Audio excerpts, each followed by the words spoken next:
Hola, hola, gracias por la invitación como siempre. Yo muy contenta de estar con mi casa, con Fenalco, que siempre me invitan a este tipo de eventos. Y bueno, hoy vamos a hablar de un tema muy importante, que es el tema de nutrición pediátrica. Vamos a hablar un poquitico. Lo único que me interesa. ¿Cómo? Aló. Hola. No te preocupes que acá lo silenciamos. Tranquila, sigue Ah, ok, hablando. perfecto. Listo. Entonces vamos a hablar hoy del tema de la nutrición pediátrica, todos esos aspectos y esas dudas que nosotros tenemos que aclarar en el proceso de criar a nuestros hijos y de ofrecerles a ellos lo mejor en cuanto a alimentos, ¿ok? Entonces, vamos a hablar y vamos a iniciar un poquitico hablando del contexto desde el nacimiento. Es importante que nosotros sepamos cómo vamos nosotros a enfrentar ese proceso desde la alimentación complementaria, el inicio de la lactación y cómo va a ser el crecimiento en la primera infancia. ¿Sí me están escuchando bien y todo? Fuerte y claro, Ani. Fuerte y claro, perfecto. Es que le estoy dando pasar a la diapositiva, pero no me deja. ¿Cómo es? Yo veo a ver si... Así es, no se ha movido. No se ha movido, no. No. Ahora sí. Sí, sí, ya. Ok. Bueno, chicos, bueno, vamos iniciando diferenciando dos términos y dos conceptos, como lo son nutrición y alimentación. Muchas veces los papás no sabemos distinguir estos dos conceptos y creemos que en el proceso de cumplir con nuestra función de ser padres, nosotros con el hecho de darle un alimento a nuestros hijos ya lo estamos como digamos alimentando y nos sentimos de pronto tranquilos por el hecho de darle algún tipo de alimento, pero en realidad no debe ser así. El término de nutrición y alimentación son bastante diferentes. Cuando estamos haciendo el acto de nutrir a nuestro hijo, estamos ofreciéndole un alimento con opciones y un valor nutricional que va a tener un impacto positivo en su vida y en su crecimiento. Pero cuando estamos alimentando a nuestro niño, le estamos dando cualquier opción que carece de un valor nutricional en la cual está poniendo en riesgo su crecimiento y su estado de salud. ¿Okay? Entonces son dos términos que nosotros como papás o como profesionales de la salud también debemos enseñar a las personas que lo tienen que distinguir. Y a veces vemos que los papás se sienten tranquilos, ay no, comió cualquier cosa, yo contate que coma yo estoy tranquila, pero el hecho no es de que coma cualquier cosa, sino saber qué es lo que tú le estás dando y que ese alimento que tú le des no vaya a repercutir de manera negativa en su crecimiento ni en su desarrollo. Entonces es importante que nosotros sepamos que en ese proceso de alimentar y de nutrir a nuestros hijos debemos cumplir con un aporte de macronutrientes, porque hago mucha énfasis en los macronutrientes que son esenciales y se necesitan para el crecimiento de nuestros niños, proteínas, carbohidratos y grasas. En ese caso, en el aporte de macro se denomina macro porque su aporte es un poquitico más grande. En este caso se conoce como las proteínas, esos carbohidratos y esa grasa que comúnmente consumimos a diario en nuestros tiempos de comida, pero que para nuestros niños resultan ser indispensables para su crecimiento y su desarrollo y sobre todo para su funcionalidad neurológica, para la respuesta a sus estímulos, también precisamente para la respuesta a muchísimos, digamos que rendimientos y objetivos que ellos deben alcanzar al ser ellos unos niños de pronto que están en esa fase de crecimiento. Muchas veces cuando los niños nacen, los papás siempre tienen como esa angustia o como ese dilema como que si estoy haciendo las cosas bien, ¿será que porque mi niño no habla rápido? ¿O porque mi niño no agarra las cosas rápido? Porque mi niño de pronto yo veo que no va a una velocidad de su desarrollo así como el de sus compañeritos, el de otros niños, y todos los niños tienen un proceso totalmente diferente y un proceso totalmente único que lo hace precisamente único y no menos malo. Pero aquí la alimentación juega un papel muy clave para que esas funciones motoras o esas respuestas neurológicas o esas respuestas, digamos que de objetivos y logros que va alcanzando mi niño van muy relacionadas con la alimentación. Si es un niño que carece de una alimentación completa, en donde no hay suficiente consumo de proteínas, de carbohidratos ni grasa, obviamente no vamos a tener un buen resultado en su desarrollo ni neurológico ni físico. Entonces es importante que nosotros sepamos un poquitico de los grupos de alimentos, por qué hay que darlos, por qué nosotros tenemos que estar de pronto constantemente evaluando el consumo de sus proteínas, si lo está consumiendo de manera adecuada, y cómo de pronto podemos dárselo en diferentes presentaciones por si de pronto algunas texturas no le gustan.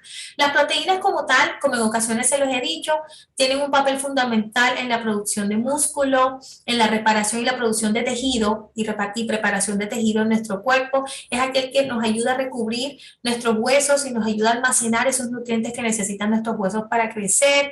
Los músculos, pues en este caso las proteínas, como carne, pollo, pescado, cerdo, las encontramos en muchas de origen animal, también encontramos muchas de origen vegetal que no tienen el perfil de aminoácidos completo, pero puede ser un sustituto muy importante y aproximado de la proteína animal. Esta proteína para los niños es fundamental para su crecimiento. Hoy en día no podemos excedernos tampoco de la proteína porque el exceso del consumo de proteína en niños también está asociado a obesidad. Los niños tienen la hormona del crecimiento bastante estimulada y la tienen activa, cosa que nosotros los adultos ya no tenemos. Entonces, si nosotros abusamos en dar proteínas, estimulamos o sobreestimulamos esa hormona del crecimiento y podemos contribuir a una mayor sintetización de grasa y acumulación de adiposidad, que eso también se refleja en un aumento de peso de grasa, ¿vale? Entonces, es importante darle las proteínas en este caso porque tiene triptófano, que es un aminoácido principal, sobre todo para la función neurológica, para la función de aprendizaje de nuestros niños, en su organismo. Entonces es importantísimo darle siempre la opción de proteína. Podemos encontrar desde el huevo, queso, obviamente en unas presentaciones adecuadas, como lo son de pronto carnes magras, no dar cortes con grasa. En este caso, evitar dar embutidos porque a veces creemos que por dar una salchicha o que por dar un jamón le estamos dando una buena nutrición a nuestros hijos y resulta que no estamos haciendo eso. Al contrario, estamos dando una alimentación rica en grasas.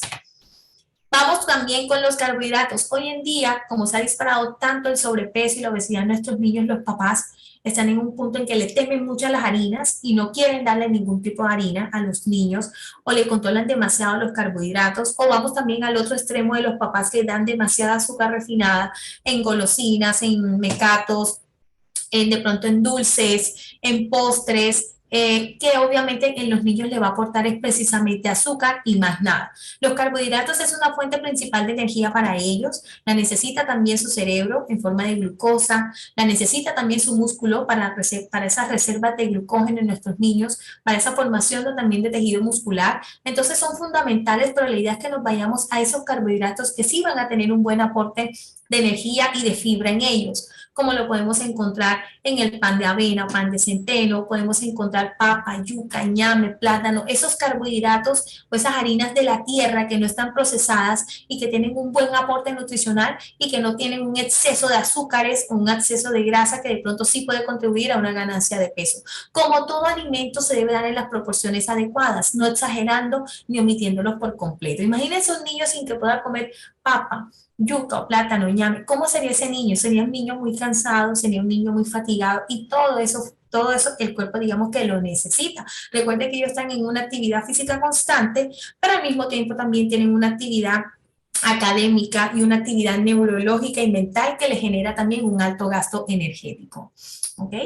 Ahora, en cuanto a las grasas, también vamos a encontrar, como de los grupos de los macronutrientes, también vamos a encontrar opciones que son saludables y opciones que no son tan saludables. Encontramos las saludables como el aguacate, frutos secos, aceite de oliva, encontramos también aceite de coco y también encontramos las que son malas como la mantequilla, como las grasas trans, que son grasas precisamente transformadas en un proceso químico que hacen que son grasas cancerígenas y altamente, digamos que, dañinas para el organismo. Entonces, lo mejor que yo le puedo dar a mi hijo son ese tipo de grasas buenas, sin excederme tampoco, porque como tal es una grasa y su composición molecular es un aporte calórico de 9 kilocalorías cuando yo doy en este caso un gramo de cualquier tipo de grasa y digamos que es casi el aporte doble de un carbohidrato o de una proteína en el aporte calórico y eso lo que hace es que se exceda un poquito más. Entonces, por eso tampoco debemos abusar, sino dar en las cantidades justas. Ahora, el aporte de micronutrientes para mí es esencial también y es importante. Y sé que puede ser a veces el dolor de cabeza de muchos papás porque a veces sus niños no quieren recibirles frutas, no quieren recibirles vegetales. Ellos tienen, digamos que por su forma sus características son muy versátiles en colores, en texturas, en sabores y puede generar afinidades y también rechazos en algunos niños. Por eso es importante que en el proceso de lactación se inicie con un adecuado consumo de estos alimentos y tener una sobreexposición en sus diferentes texturas y presentaciones para que el niño las descubra, las conozca y evitemos futuros rechazos de esos alimentos. Un niño cuando tiene déficit de micronutrientes se les nota. ¿Dónde se le nota? Cuando nosotros vemos que su piel está muy reseca, que es una piel que se siente como acartonada, es una piel que se ve opaca, un cabello que no crece, un cabello opaco, sin brillo, con poco movimiento, uñas quebradizas o uñas que no crecen casi, dientes que se demoran aún más en salir, dientes que también van perdiendo su esmalte. Entonces vamos viendo que muchas características del déficit de nutrientes de los niños se está presentando, sin añadir otro tipo de trastornos gastrointestinales que se pueden presentar en ellos, como lo es el tema del estreñimiento. Muchos niños hoy en día sufren de estreñimiento y es por el abuso en el consumo de carbohidratos o de proteínas y un déficit en el consumo de frutas y vegetales. Por ende, no hay un aporte de fibra adecuado, entonces por eso los niños llegan a desarrollar estos cuadros tan extremos de estreñimiento. Entonces, si vemos, podemos concluir y decir que necesitamos de todos los grupos de alimentos poner las cantidades justas y obviamente con la ayuda de la nutricionista vamos a poder distinguir cuál es el gramaje y cuáles son las cantidades adecuadas para cada niño. Ahora, ¿qué otros nutrientes mi hijo necesita? ¿Cuáles son esos nutrientes esenciales para su crecimiento? Vitamina C como tal para una función inmunológica, vitamina A para su función visual, vitamina B6 y vitamina B12 para ayudar en la estructura ósea y de su masa muscular, hierro para evitar esas anemias que son muy frecuentes en los niños, el zinc para permitir una mejor absorción de otros nutrientes y poder ayudar a controlar un poquitico más esa parte de esos electrolitos de sodio, potasio y cloro. El zinc es un mineral excelente, que no es un mineral que por general a veces los papás lo emplean en los niños cuando los niños tienen solamente diarrea, porque es uno de los minerales que más se afectan en esos cuadros de deshidratación. El zinc se puede dar a nuestros niños, uno de los minerales que es menos tóxico. Yo lo recomiendo siempre en los niños, le digo a los papás, dáselo cada 2 meses, durante un mes completo, una cucharadita postrera en sulfato de zinc, ayuda muchísimo, no solamente a evitar en esos cuadros diarreicos, sino que a que el niño se recupere más y tenga una mejor capacidad absortiva a nivel intestinal. Entonces, estos son unos nutrientes que uno como papá pregunta, ¿yo le estoy dando eso a mi hijo? ¿Será que si no se lo estoy dando, será que mi hijo sí lo come en los alimentos? Ellos están presentes en muchos alimentos. Ahora, ¿será que yo sí se lo estoy dando? En la alimentación que yo le estoy dando a mi hijo, evalúo, yo le estoy dando un buen aporte de verdura, le estoy dando un buen aporte de vegetales, de frutas, le estoy dando un buen aporte de carbohidratos, ¿sí será que me estoy excediendo o no? Ustedes como papás conocen cada uno en su núcleo familiar cómo es el ritmo de la alimentación, cómo está constituida su alimentación y ustedes pueden sacar sus propias conclusiones para que de pronto hoy podamos hacer algún cambio. En el tema de los líquidos, vamos a hablar desde que somos pequeñitos. Yo tengo que iniciar desde que están prácticamente en el proceso de lactación y todos los factores o situaciones que se les pueden presentar a muchos papás. En los líquidos como tal, la Autoridad Científica Europea recomienda que un bebé de 6 a 12 meses debe ingerir de 27 a 33 onzas de líquido diario. Recuerden que esto va a variar siempre de acuerdo a cada niño. Los gramajes siempre van a ser, hay un patrón y hay unos gramajes, digamos que por los cuales nos debemos guiar, pero cada niño es distinto y hay unos niños que reciben más, otros niños que reciben menos. En este caso, los líquidos como agua se dan a partir de los 6 meses, siempre y cuando el niño no está con lactancia materna. Si el niño no está con lactancia materna, nosotros le podemos dar agua si está asistido con fórmulas infantiles de inicio o sucedáneos de leche materna, como lo son las fórmulas que nosotros podemos conocer en el mercado. Pero si es un niño que está lactando antes de los 6 meses, no es necesario darle agua porque la leche materna tiene la suficiente cantidad de agua o de líquido necesario que él puede utilizar. ¿Ok? Ahora, ¿cómo yo puedo manejar la conducta alimentaria de mi bebé? ¿Qué situaciones se van a presentar constantemente al momento de yo iniciar y darle la comida? Esto también, o esta charla la hago con el fin de que ustedes evalúen y analicen cómo fue el proceso de adaptación de sus hijos. ¿Cómo fue que yo le di la comida o cómo le dieron la comida a mi hijo, mis papás, mis abuelos, mejor dicho, todas las personas? Y mirar y hacer como un análisis de qué factores pudieron haber influido para que la conducta de mi hijo, la que tiene actualmente, fuera negativa o positiva. Vamos a mirar muchos de esos aspectos. Ahora, ¿qué factores en contra vamos a tener nosotros en la conducta alimentaria? Primero, es importante tener en cuenta y saber que los niños van a pasar por un proceso de inapetencia fisiológica, es decir, van a haber momentos o días en donde su crecimiento va a ser un poquito menor, que es completamente normal, por lo tanto también va a disminuir un poco su apetito. Ahora, van a haber otro tipo de factores que van a influir en el apetito de los niños, como las vacunas, cuando hay fiebre, cuando hay de pronto virosis o cuando el niño se enferma, por lo general hace que el niño sea un poquito inapetente, y si ustedes analizan el comportamiento normal de ellos es básicamente que de pronto quieren más tetero o quieren más líquidos o que de pronto quieren estar en el pechiche con la mamá, ¿ya? ¿Qué otro factor me puede generar a mí de pronto un riesgo para que mi niño no me reciba tanto los alimentos sólidos? Es cuando el niño está dependiendo de mucho del tetero, y en este caso cualquier cosa, tetero, cuando el papá de pronto en su proceso no lo sobreexpone de manera adecuada hacia los alimentos, ¿ok? Y siempre van a querer el líquido, siempre van a querer tetero como la vía más fácil, y muchos papás en vez de, ay no, yo no me quiero estresar, para que él coma, para que él me coma algo, yo le doy su tetero, pero no hacen énfasis en el que él toque el alimento, de que lo pruebe, de que lo guste, y no le haces el esfuerzo de tú darle la comida. Entonces a veces por la pereza acudimos a la solución más fácil, que es el tetero con la fórmula, pero lo que estamos haciendo es que estamos retrocediendo en sus reflejos de deglución de sólidos, en sus reflejos de masticación, y estamos ocasionando de que de pronto el niño a veces se demoren en salir algunos dientecitos, que las muelas también demoren y no tengamos esa actividad de masticación, y eso también hace que nuestros dientecitos se vayan afectados. O sea, créanme que en nuestro organismo, si las cosas están, es porque todo tiene una función y todo tiene una explicación. Y en los niños, al salir de los dientecitos y sobre todo en las muelas atrás, hay que utilizarlas. Si no se usa, eso también le va a afectar parte de su mordida.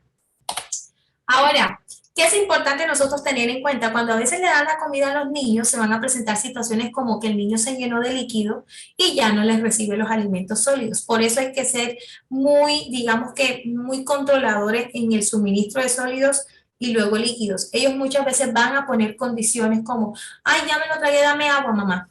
O una cucharada líquido. No, hay que ir más sólidos, menos líquidos, y que preferiblemente los líquidos estén al final ya de haber consumido los alimentos sólidos, porque eso genera en los niños una mayor sensación de llenura, y el vaciamiento gástrico de ellos va a ser más rápido cuando tenga líquidos, y ya prácticamente en menos de una hora el niño va a estar pidiendo otra vez alimento y no va a estar saciado del todo. Y como le mencioné, cuando a veces ellos se enferman, va a ser un factor principal para que ellos rechacen mucho los alimentos y estén inapetentes. Y durante esos días van a presentar a veces pérdida de peso, que es completamente normal, dependiendo si es una virosis de diarrea, de vómito, de fiebre, que son, digamos, que las más comunes. Ahora, ¿qué recomendaciones vamos a nosotros tener en cuenta en esta parte cuando nuestros niños están en este proceso de crecimiento? Primero, no utilizar nuestra alimentación como premio ni castigo. No debemos sobornar a nuestros niños. Una cosa es incentivarlos y motivarlos a decirles, por ejemplo, si el niño, vamos para el parque hoy, no le vas a decir, si comes, vamos al parque, lo estás condicionando. Es diferente a si tú le dices, si te comes la comida, podemos ir al parque. ¿Ya? Ahí lo estás motivando a que lo haga, pero no le estás obligando, ni le estás diciendo que lo tiene que hacer para poder conseguir algo, sino que lo estás motivando que si nos comemos la comida, vamos al parque de una. Ya es diferente el tono y las palabras que nosotros podemos emplear para que ellos puedan conquistar las cosas. ¿Por qué? Porque si no, se cambian los papeles y vamos a empezar el proceso de manipulación con ellos. Entonces ellos te dirán, no, entonces si me la como, me vas a llevar al parque. Ellos mismos después te van a querer manipular, y no debe ser así. Todo debe ser una motivación y darle siempre palabras de afirmación. Mi amor, yo sé que tú te lo vas a comer todo, y como te lo vas a comer, vamos a salir al parque. Es diferente a que yo le diga, si te lo comes, vas al parque, si no, no vas. Es distinto. Establecer un horario. Siempre es importante que nosotros tengamos unos horarios establecidos de comida, y no solamente en el bienestar del niño debe estar un horario de comida, sino un horario de actividades, de sueño, de estimulación. Al niño hay que establecerle una rutina. Las rutinas son muy buenas porque así podemos lograr mejorar su ciclo circadiano y vamos a tener un mejor desarrollo motriz, un mejor estímulo, ¿ok? En este caso vamos a incluir las comidas principales y podemos asistirnos de merienda. En la medida que nosotros iniciamos el proceso de lactación, a los 6 meses, lo ideal es que a los 6 meses el niño inicia con 2 comidas al día. Y terapia sensorial. Después venimos a los 8 meses donde añadimos 3 comidas al día y hacemos terapia sensorial, que es sobreexposición del alimento. Cuando ya el niño cumple 10 meses, viene 3 comidas principales y una merienda oficial junto con terapia sensorial. Al año vienen 3 comidas principales y 2 meriendas oficiales y sobreexposición al alimento. Ahora, en la medida que yo introduzco más tiempos de comida, voy disminuyendo la cantidad de teteros que yo les doy al día, ¿ok? Porque la idea es que el niño al año de nacimiento tenga máximo 2 teteros al día, ¿ok? Y de unas onzas controladas de acuerdo al peso o la relación peso y talla que tenga el niño y de acuerdo al hábito de ingesta que está teniendo el niño. En la medida que le ofrezco más alimento, le bajo las dosis y le bajo la cantidad de consumo de los teteros. Y eso es lo que a veces pasa, que muchos papás que, por ejemplo, he tenido niños de 10 meses o de casi un año, donde el niño se puede tomar hasta el día 4 o 5 teteros, de 6 o de 5 a 11, y el niño nada más come 2 veces al día. Y no debe ser así. En la medida que yo quito un tetero, lo reemplazo por una opción de un alimento, ¿ok? Es importante también que las comidas de nuestros niños siempre tengan una presentación atractiva a los ojos de ellos, que se animen a comer, que ellos deseen de pronto probar otras preparaciones. Eso para mí es importante y siempre hago y se lo recalco a los papás, que al momento de servirle los alimentos preferiblemente sea por separado. A los 6 meses, si tú le pones en un plato de comida al niño diferentes opciones, no vamos a hacer la memoria sensorial adecuada, porque el niño se va a dispersar y va a jugar mucho con la comida, porque está en ese proceso de exploración. Más bien ofrécele de manera individual cada alimento en trozos generosos que él pueda agarrar y él llevarse a la boca por sí mismo, y en ese proceso, en la medida que él va mejorando su desarrollo motriz y su fuerza de agarre, va a comer un poquitico más y ya no va a ir haciendo tanto desorden. Y al cabo de ir progresivamente mejorando esa relación, se le sobrepone más alimento y ya al año ya el niño puede comer casi solito, con ayuda de ustedes, obviamente. ¿Qué pasa? Que hay papás que quieren que el niño ya a los 6 meses con el método Baby Led Weaning ya coma solo. No, tú lo tienes que ayudar. En el método Baby Led Weaning tú lo vas a sobreexponer al alimento para que se grabe su textura, su olor, su sabor, pero él por sí solo no va a comer todo eso, te toca ayudarlo, te toca acompañarlo, ¿ok? Hay unos factores importantes y hay 3 indicadores que nosotros debemos saber para saber cuándo nuestro hijo está preparado para recibir alimento. Cuando él cumple 6 meses, el niño ya debe tener una postura de sentarse o reconocer la postura de sentarse. Hay unos que se sientan y se sostienen solitos, o hay unos que se sientan y todavía se ladean un poco, pero es normal porque ya reconocen la postura de sentarse. Importante, cuando el reflejo de extrusión ha desaparecido. ¿Cuál es el reflejo de extrusión? La expulsión de alimentos que no son sólidos, es decir, que el alimento cuando ustedes se lo vayan dando, él poco a poco no lo vaya expulsando como al comienzo pasaba cuando estaban en el techo. Tercero, que muestre interés hacia los alimentos, es decir, a lo que tenga al lado o alrededor, quiera agarrarlo y llevárselo a la boca. Esos son unos signos importantes que nosotros debemos conocer y saber al momento de introducirle los alimentos a los niños, ¿ok? Siempre al momento de recibir las comidas, él debe estar sentado en su silla de comer, que tenga, mejor dicho, un respaldo como en los piececitos para que le dé una mayor seguridad al momento de comer y más comodidad. Eso es importante. A veces, como son muy bebés, no le alcanzan los piececitos, pero ya con el paso del tiempo, a la medida que van creciendo, les alcanza un poquitico más los piececitos y se pueden sostener, ¿vale? Pero los piececitos a veces que están en el aire, a algunos les genera algo de molestia, pero eso es para que lo tengan en cuenta.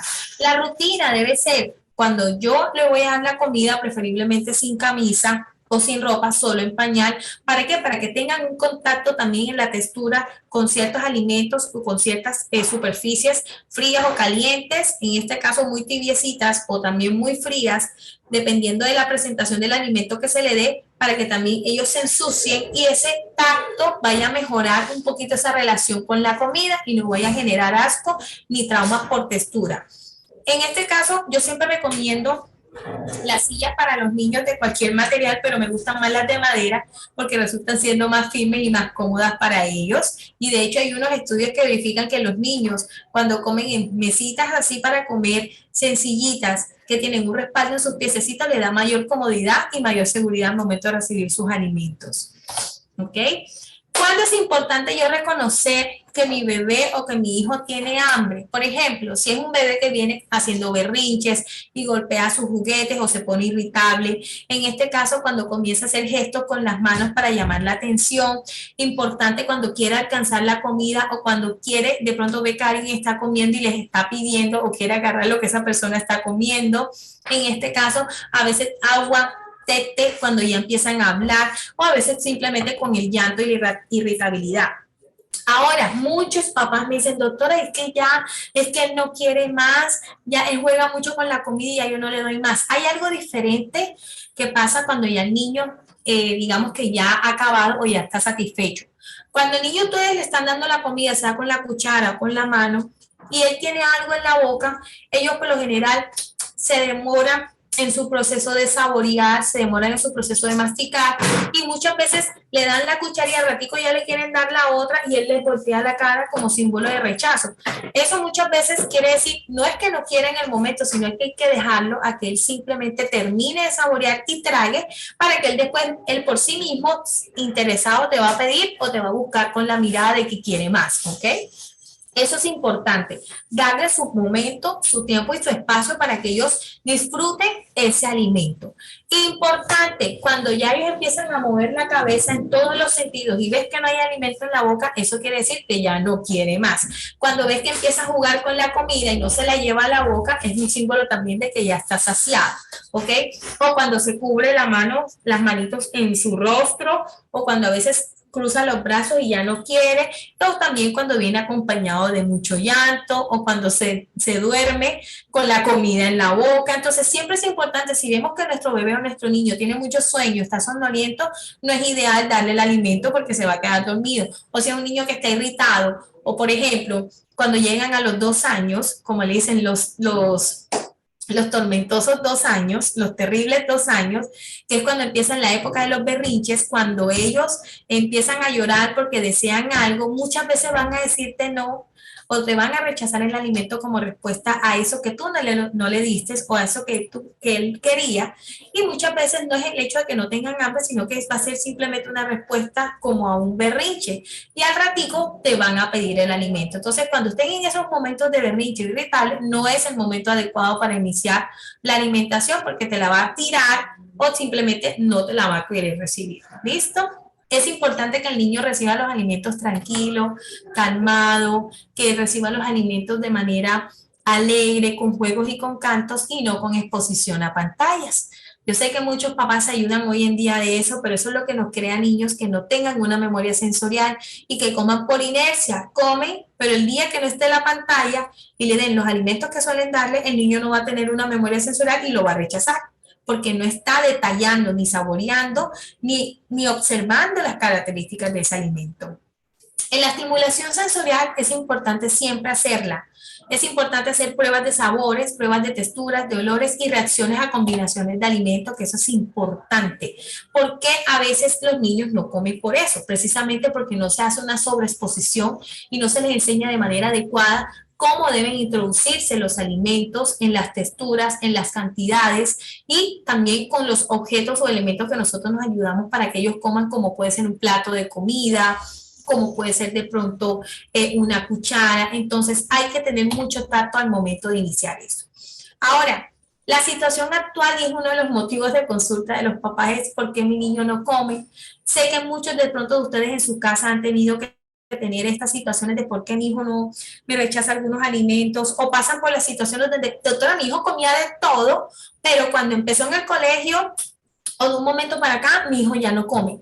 O de un momento para acá, mi hijo ahora quiere comer mucha chuchería, o de un momento para acá, mi hijo se ha vuelto selectivo. Analicemos los factores por los cuales el niño se ha puesto un poco selectivo o rechaza los alimentos. Los rechazos a veces vienen, aparte de que de pronto se han enfermado, vienen de pronto de situaciones traumáticas con una relación mala con la cuchara, cuando le dieron la comida de manera que se la embutieron, o si de pronto en la comida le dieron un trozo de alimento con una textura fea y le generó a él esa reacción de asco. o de pronto simplemente que el niño una vez se intentó ahogar o hizo una arcada mal y el niño vomitó y tiene ese reflejo, ¿sí? O de pronto le dieron obligado una comida y el niño vomitó. Entonces, a través de esas reacciones o esas situaciones, nuestros niños pueden tener trauma, ya, y comportamientos, y eso es uno de los mayores motivos de consultas que uno puede tener y siempre hay que acudir a la nutricionista.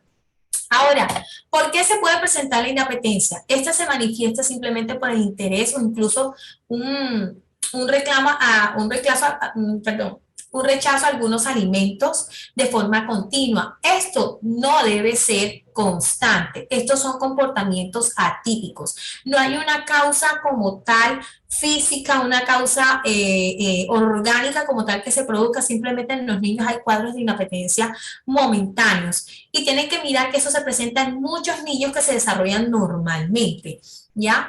En algunas condiciones o conductas o enfermedades de algunos niños en particular es muy presente este comportamiento, pero eso depende también de la enfermedad o de la patología del niño, pero en los niños normales siempre hay una causa orgánica.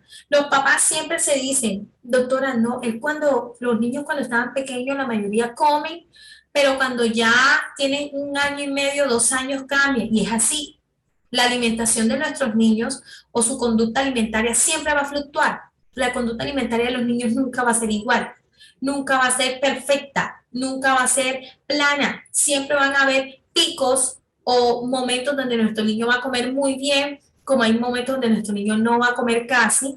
Debe ser ya sea por virosis o por situaciones ajenas, por selectividad, por cambios en conducta o también por cambios en el núcleo familiar que muchas veces se puede reflejar en los cambios respecto a la alimentación de los niños. Entonces, hay muchos factores que pueden generar que nuestros niños tengan inapetencia.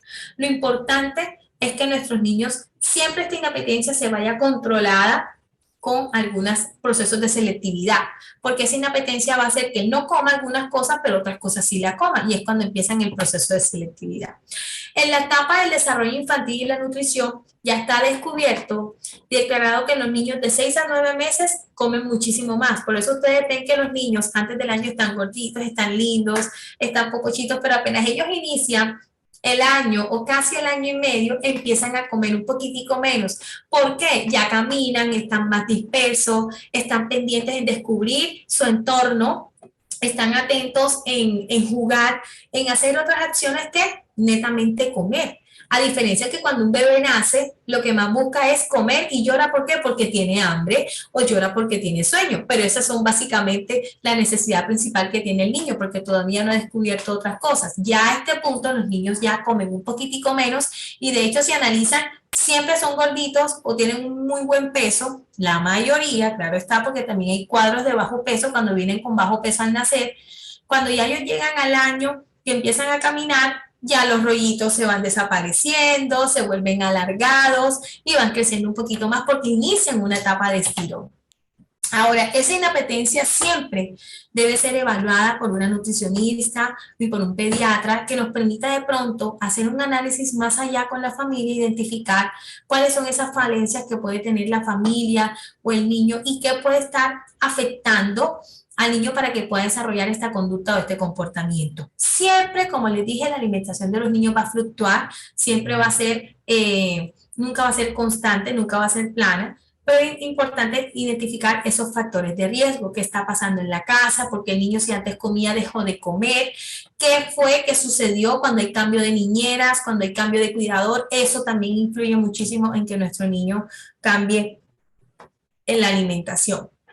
Y eso siempre debe estar supervisado con un pediatra para descartar cualquier trastorno o cualquier enfermedad que de pronto vaya a generar este cuadro.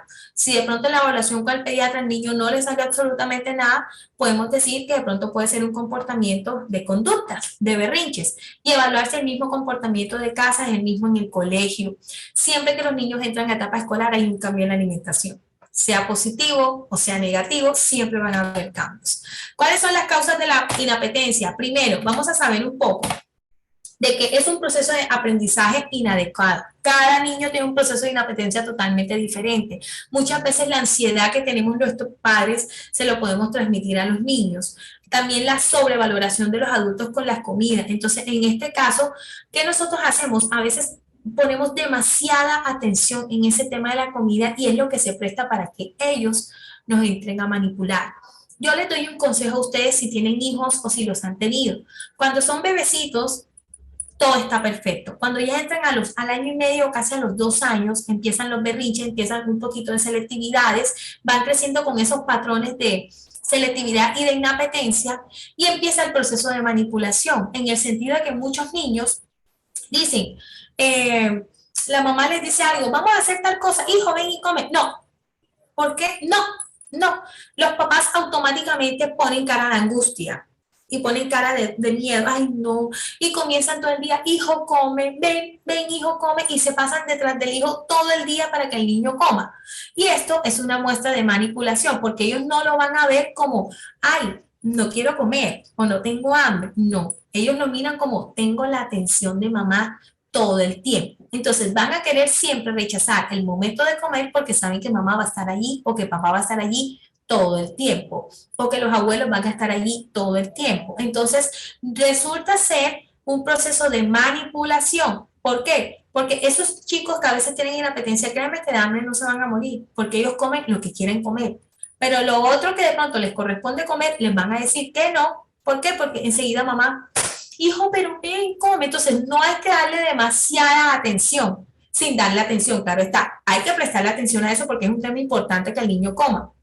Pero si vemos que constantemente se va a volver un proceso donde mi niño todo el tiempo me va a rechazar los alimentos, pero después al ratito luego que está comiendo otra cosa, eso es simplemente una manipulación.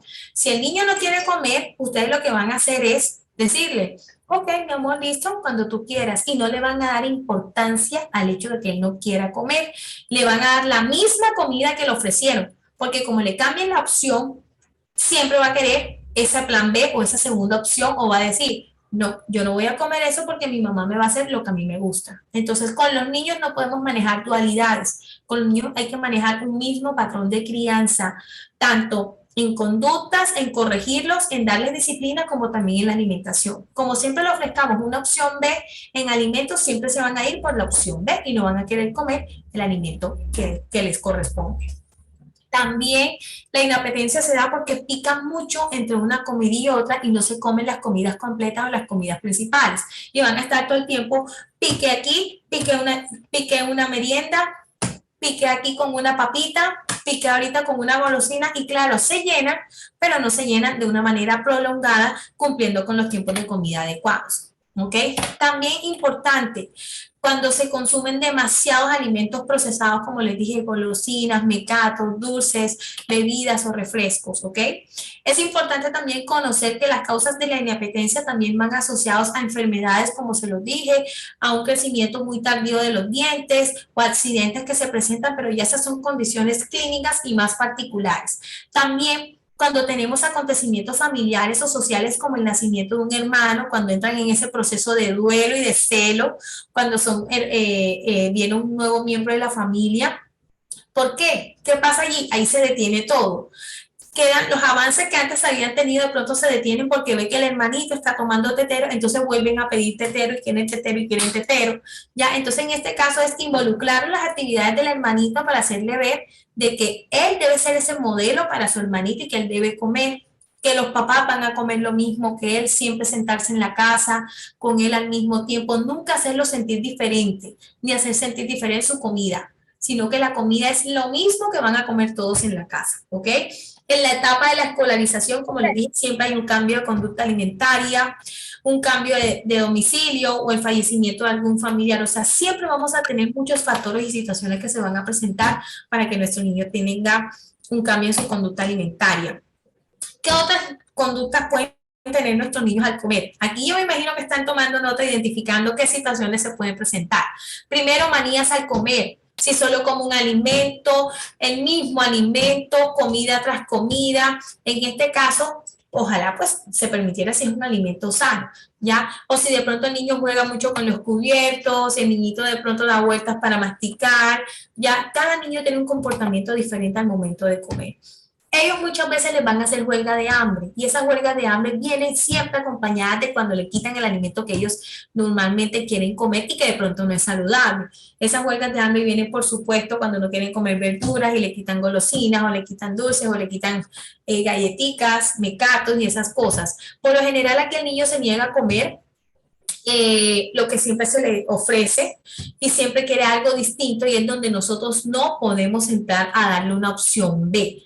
Cabe destacar que también hay niños que obviamente no les gustan algunos alimentos, pero ya en situaciones muy particulares. Pero si vemos que es un niño que constantemente a los alimentos ofrecidos nunca le gusta y siempre busca una opción B para comer el mismo alimento, ese es un patrón que no se debe permitir.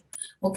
Pero es diferente a un niño que recibe y consume todo lo que tú le ofreces y que en unas situaciones particulares con alimentos te dice no me gusta, ahí tú puedes entrar a hacer una opción B, pero no cuando es un comportamiento constante y permanente. Que hay que establecerle a estos niños unos límites de tiempo, ¿ok? Y no tenerle miedo a que el niño se vaya a morir de hambre. Ellos lo llevan al límite, pero nosotros no podemos permitir que nosotros digamos que nos salgamos de casilla o le demos protagonismo a ese berrinche o esa actitud que tiene su conducta alimentaria. ¿No quieres comer? Listo, no pasa nada, no se le da importancia a esa actitud que tiene él. Y muchos papás a veces les pasa que cuando no le dan importancia, los niños hacen una mala reacción, hacen un gesto, inclusive hasta les tiran a pegar. Y yo les digo a los papás, ignóralo, no le prestas atención a lo que hizo.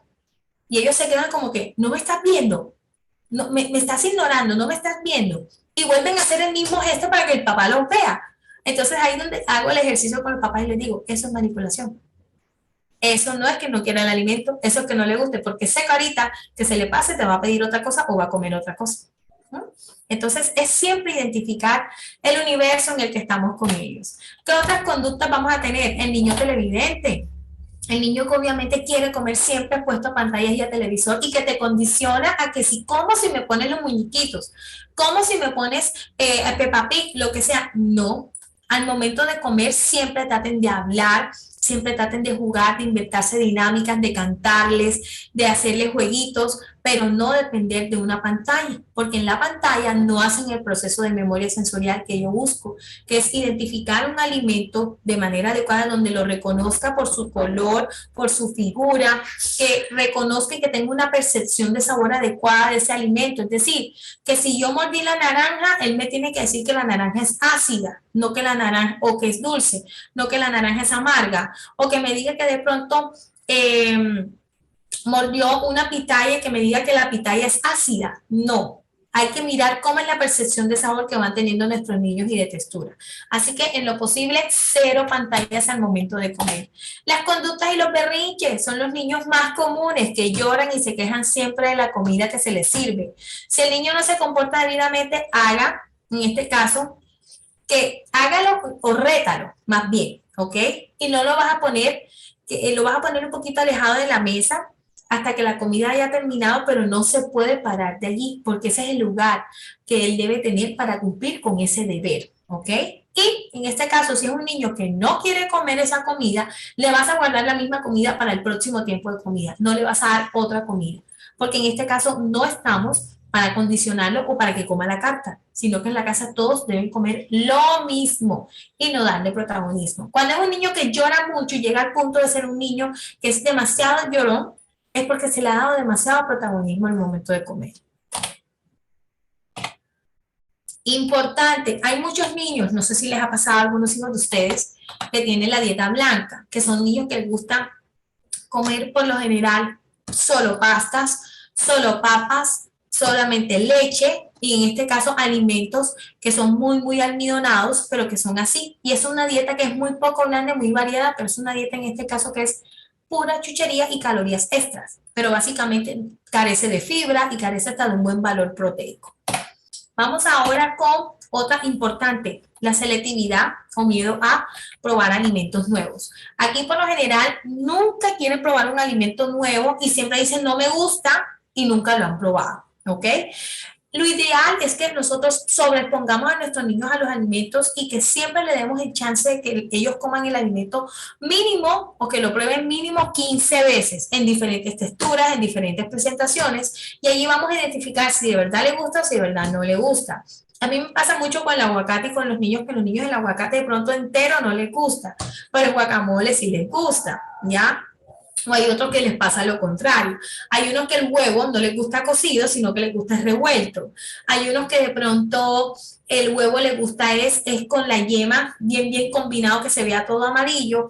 O hay otros que les gusta de pronto más la parte blanca, la clara y no la yema. Entonces, identifiquemos y miremos cuál es el factor que está haciendo que el niño de pronto sea un poco selectivo o temeroso con ese alimento y descubrirlo para seguir ofreciéndolo, ¿ok? Nunca dar por hecho de que no le gusta un alimento. Desde que son bebés, cuando no han probado un alimento, al probarlo por primera vez van a hacer muchas reacciones como, uy, opciones como de desagrado, como de asombro, pero eso no quiere decir que no le gustó, sino que es un alimento nuevo para ellos. Así que tienes que dejarlo de que ellos exploren y que toquen, ¿ok? En este caso, siempre sobreexposición al alimento es lo que hay que hacer. Errores en el aprendizaje que hay que tener en cuenta. Primero, evitar distraer al niño con TV, o en este caso con otras lecturas, simplemente con ejercicios dinámicos visuales en donde ustedes canten, jueguen, de que estén hablando, de que estén participando.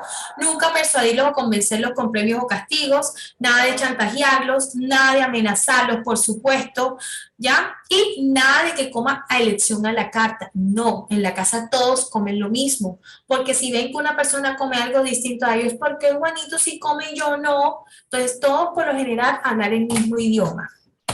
¿Qué mecanismos de acción nosotros debemos tener en cuenta? Primero, el momento de comer, tratemos de que sea un momento relajado, que sea tranquilo, que sea un encuentro chévere donde toda la familia se reúne, se ríe, ¿sí? Y ellos por imitación van a aprender y van a hacer el mismo ejercicio de comer, ¿ok? Establecer unos tiempos de comida. Muchas veces los dejamos ahí en la mesa para que coman y no comen nada. No, mi amor, tenemos un tiempo, en este caso 1 hora, porque vamos a hacer la tarea. Así que vamos a comer. Ya, no decirle, ven, come, sino vamos a comer. Siempre apoyándolo y mostrándole tu acompañamiento y tu apoyo en eso, ¿ok? En este caso, siempre comer un menú en el orden de la presentación. Si primero dieron la entrada, si después dieron el plato fuerte y de último si dieron el postre. O si dan el plato completo inmediatamente, enseñarles, mi amor, las proporciones. Primero es el plato sólido y después es la bebida. ¿Para qué? Para que el niño no se vaya a llenar de otros alimentos. Importante, enseñarle al niño cómo debe ser o cómo debe ser su comportamiento al momento de comer. Enseñarles el uso de la cuchara, cómo debe tener su plato, cómo debe estar sentado, que se debe lavar las manos antes de comer, cómo debe usar poco a poco los cubiertos, cómo debe estar el mantel y cómo debe estar su plato sobre la mesa. ¿Ok? Y si ustedes entran ya al punto de negociar, porque lo pueden hacer, de pronto dirán, mamá, no me lo quiero comer todo, decirles, bueno, vamos a probar 2 cucharaditas de cada uno. Así como tú lo complaces, él también te va a complacer a ti y entran allí a negociar hasta que poco a poco vayan ampliando la ingesta de ese alimento. ¿Ok? Sobre todo si es un alimento que él no acostumbra a comer.